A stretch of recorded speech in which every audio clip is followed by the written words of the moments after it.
Jordan hadn't seen Melissa for almost a month. In their get-togethers after the catastrophe at the Japanese restaurant, Ted had elected to keep his time with Melissa separate from his girls, or at least from Jordan. She was at Ted's apartment when they walked in, and both Jordan and she were cordial but chilly. The space itself was gorgeous.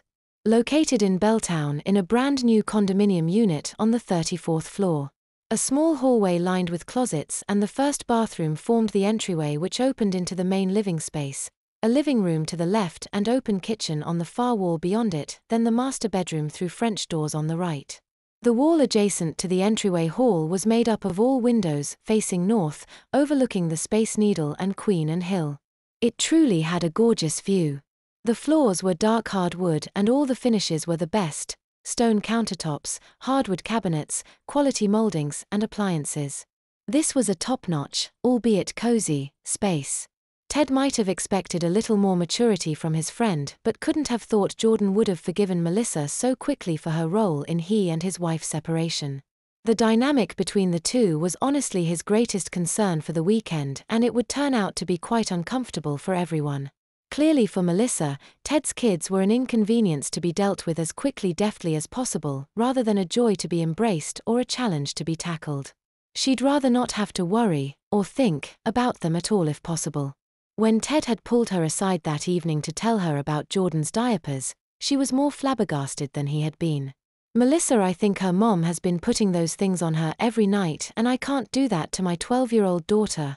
I just can't go there. So if it comes to it, I'm gonna need you to talk to her and help her out, okay?" "Ted, what if I'm not okay with this either?" "Listen," he said in a hushed voice, opening his eyes wide as though he were ready to go to war. "You are asking me to divorce my wife. You are asking me to leave my family. You are asking me to do a lot. You will do this. Got it?" "Okay, I've got it," Melissa said reluctantly.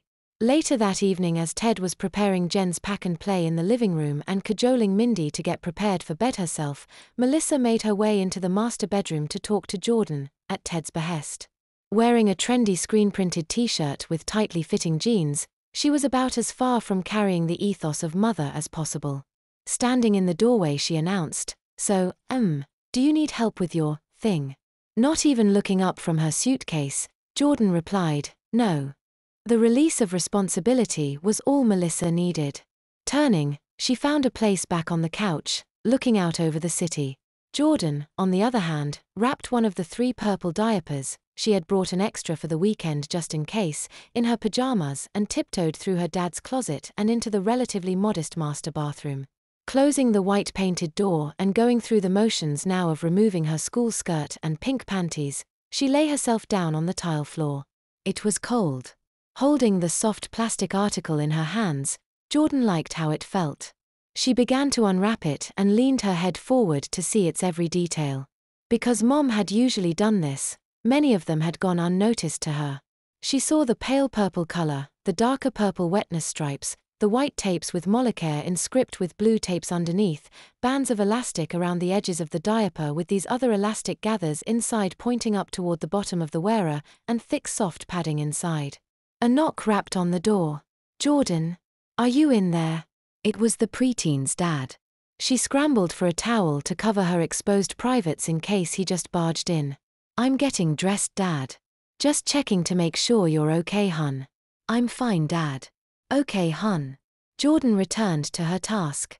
Removing the towel, she flung the diaper out in front of her and then reached around the outside of her legs and under her knees to grasp it once again. While lifting up her body, she scooted the diaper up under her rear end. "This is harder without Mom," she thought.